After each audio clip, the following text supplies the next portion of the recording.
Greetings from Bethlehem, Palestine, from the Nativity.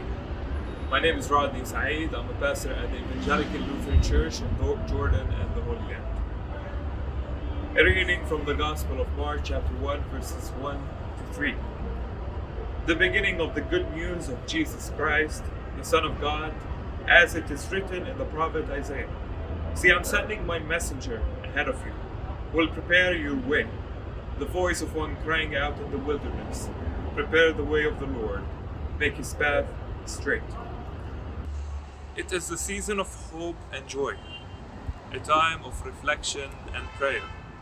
All the eyes are pointing towards the manger in Bethlehem to welcome the newborn child, Jesus.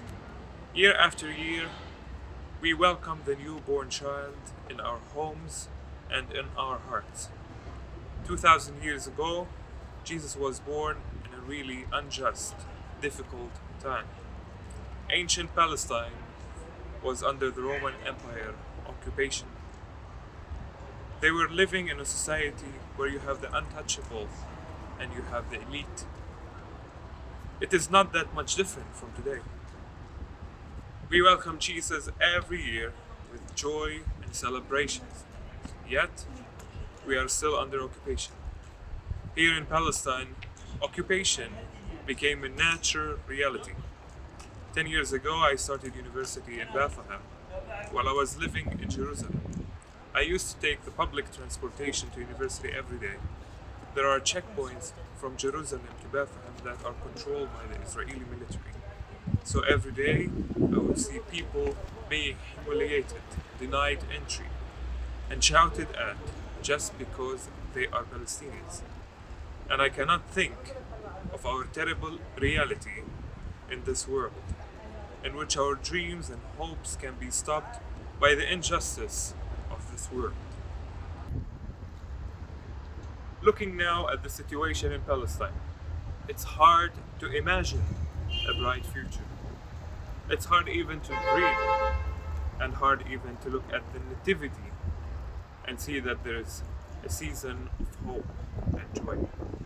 The gospel today reminds us that even in the midst of all of this darkness, there is hope, there is good news.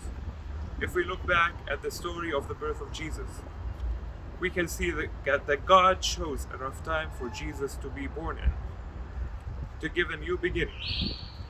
Our task is to let this baby born child enter our homes and lives every year, in fact, every day.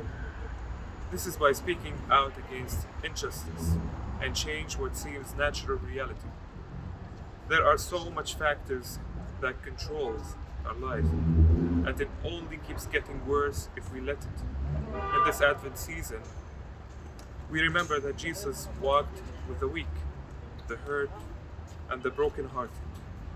He fought for the people who are discriminated.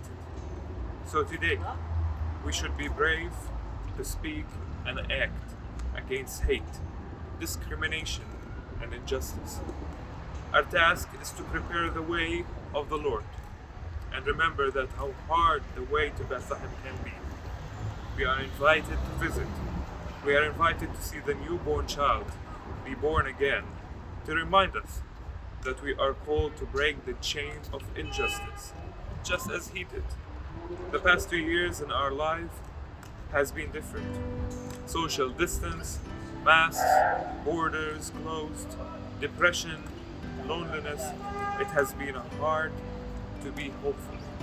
Being away from each other showed us how much we need each other.